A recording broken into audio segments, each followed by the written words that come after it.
Hello and welcome to Patrick's Models and Transports.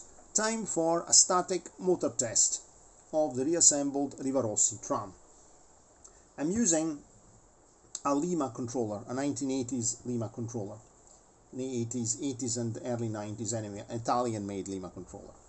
I tried hitching it up to one of my Mehano controllers before. But it wasn't one of the Slovenian-made ones. It was the Chinese one that I've got here, in accessible, and that's a bit fussy. It's limit switch trips, and I don't know why. It's a bit of a. It's not great. It's the only Mehano controller. As I said in other videos, go for Mehano controllers. Go for the Slovenian-made ones. The Chinese ones are not so great. Anyway.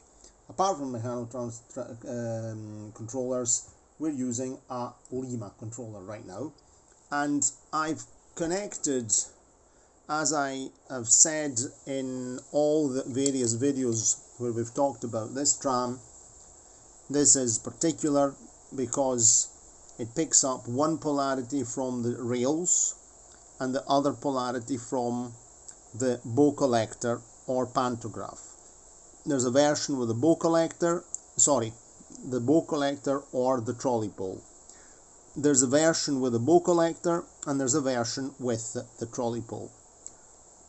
This one here has the bow collector, and a very well made bow collector. And if we look at it, you can see, let's see if there's enough light for you to see. You can see how this tram's been operated plenty, because look, the copper is quite worn down there. I cleaned this, polished it all up with fiberglass pencil. So we're going to connect. I've connected one crocodile clip to the chassis under here, because the chassis is conductive, and I'm going to connect the other polarity to the pantograph. So I'm just touching it, and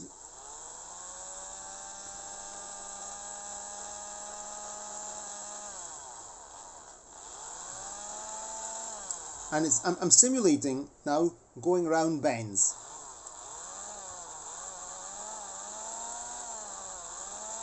Sort of moving around on the cable.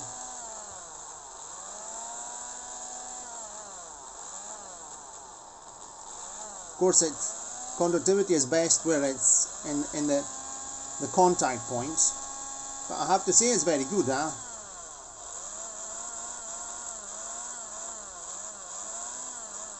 Let's do another test. Let's lift the pantograph. Sorry, the bow collector. Let's lift the bow collector up and let's just touch it like that. That's fantastic,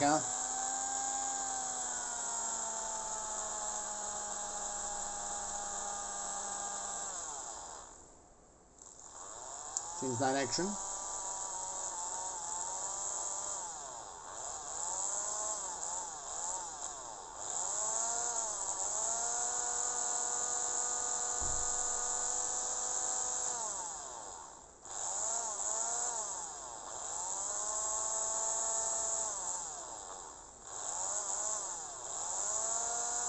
Some sparks as well. So that's the test. It works very, very well. Let's see if we can show you it with the wheels turning. Maybe you want to see the wheels turning. Let's make it go the other direction. Okay.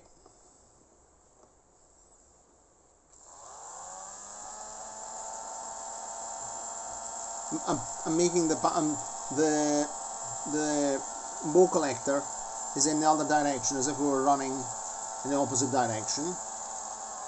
And I'm sliding it around as if it were moving on the cable.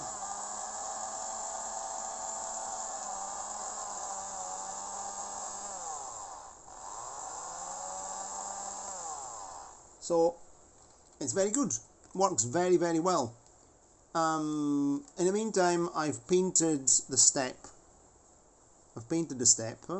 and we can officially say that this is a finished project.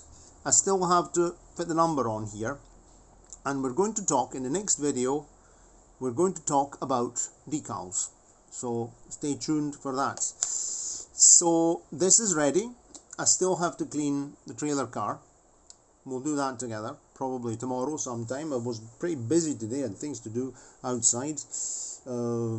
Painter and decorator was here in the living room and kitchen this morning to plaster, and then in the afternoon we had to go out, do some shopping, and then I actually had to do some jobs. I had to fix a thing on a ceiling fan in a bedroom. I had to fix a roller blind in the living room. So I've been busy. I've been up and down ladders as well. In the afternoon I went out to wash a regatta because it was disgustingly dirty, and of course it rained after that, so I'm a bit on the tired side now. So anyway, tomorrow I'll take it easy. I'll try and take it easy, and maybe we'll also do some more videos. So what was I going to say? Just to tell you about this, I want to make a final test on my length of test track, and I want to try and see if I can use this aluminium ruler as an overhead, because technically this should work now that the contacts are clean. In fact it should work even now. Let's just do it right this minute. I see. It's a bit difficult. No, I can't do it now because I'd have to. But we'll try and do it on the. We'll try and test this thing here on the track and see if we can turn that into a sort of makeshift overhead, considering aluminium is conductive. If not, I'll try and do it with a length of copper wire or something anyway. But this is a very, very nice model, and honestly, then I'll be able to give it back to its owner, and then he can decide what to do. I mean, I've got no real use for such a thing, because I don't have the specific track, and I don't have. It's also the Rivarossi 180 interpretation of HO, so it's bigger than my HO models, and I don't have space for a permanent, because if you start making, even if I made my own track with my own copper overhead, it would have to be a permanent thing. It would be impossible to manage. So there are many enthusiasts who run these trams. There's some very beautiful videos. If you look up my playlist, the Rivarossi tram system or whatever, on the channel, you'll see many other videos of layouts with these trams, even with several of them, and they're really fantastic. Okay, so I'm very pleased, very pleased about this. I can't wait to get the decal on, get the trailer cleaned up and tidied, and that way we'll have actually finished this long-running project. So this month we've succeeded in finishing more or less. We'd still have to do the decals, and we'll be talking about that, as I am repeating myself, for the real car and also the Rivarossi tram. So we can move on to something else. The Kleinbahn D120 060 steam engine, and the trailer car for the rail car, and other interesting things. Okay, cheerio, and see you next time.